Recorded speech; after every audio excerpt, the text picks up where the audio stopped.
Taigi sveiki, šiandien pasikartosim, kaip spręst uždavinį, kai mūsų prašo ieškoti varžos pagal apibrėžimą. Tai turim savo sąlygą, kad žaibolaidžiui naudota aliumininė 15 metrų ilgio ir 10 kvadratinių milimetrų skersvėjo viela. Mūsų klausia, kokia žaibolaidžio bus varža. 15 metrų ilgio ir 10 kvadratinių milimetrų skersvėjo ir kokia bus varža. Taigi, persirašau savo sutrumpintą sąlygą, kas duota ir ką rasti.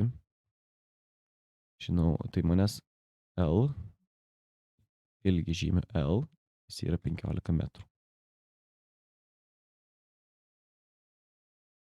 O tuo tarpu skersvėjus yra 10 kvadratinių milimetrų. Skersvėjui žymu S raidę, nes tai yra plotas. 10 kvadratinių milimetrų. Kvadratinių milimetrų keisti nereikia, jie tokie ir yra. Kokia žaibolaidžio varža? Tai manęs klausia R. Ir aš bandau atsiminti formulę. Pagal apibrėžimą tai varža tai yra medžiagos savybė priešintis srovei.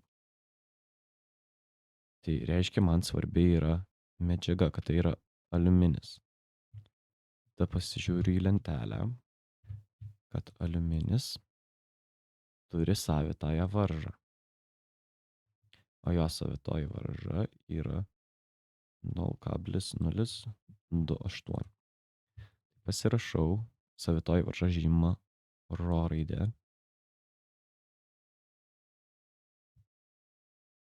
Rho raidė, tujaus. Tai Rho lygu 0,028 ohmai kart milimetrai kvadratu ir padalinti iš metrų. Čia matavimo vienetai. Ok. Toliau tada pagal apibrėžimą atsimenu formulę, kad R yra Rho kart, tai reiškia savitosios medžiagos varža kart ilgis laidininko ir padalinus iš laidininko skersvėjo ploto. Štai mano formulė. Vietoj L pasirašau 15 metrų. Vietoj S pasirašau 10 kvadratinių milimetrų.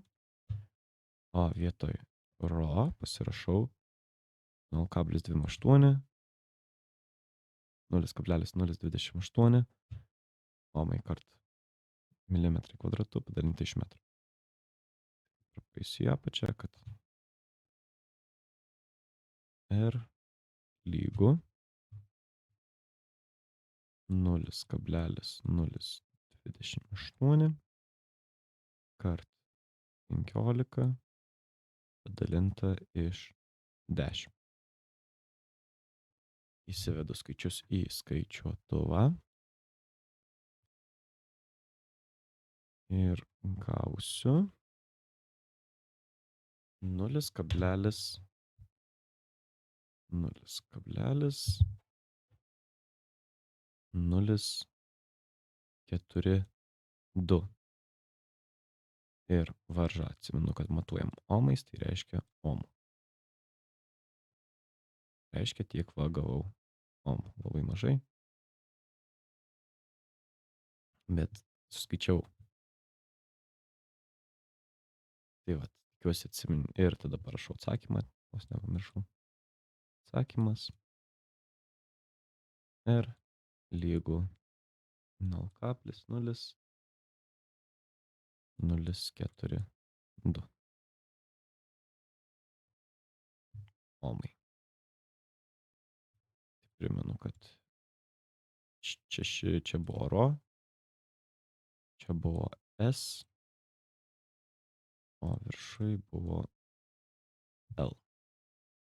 Tikiuosi atsiminėt, kaip reikia spręsti uždavinį varžos, kai duota laidininko ilgis, skersvėjo plotas ir iš kokios padarytos medžiagos ir žinosite, kur rasti savitąją varžą medžiagos, kaip rasti.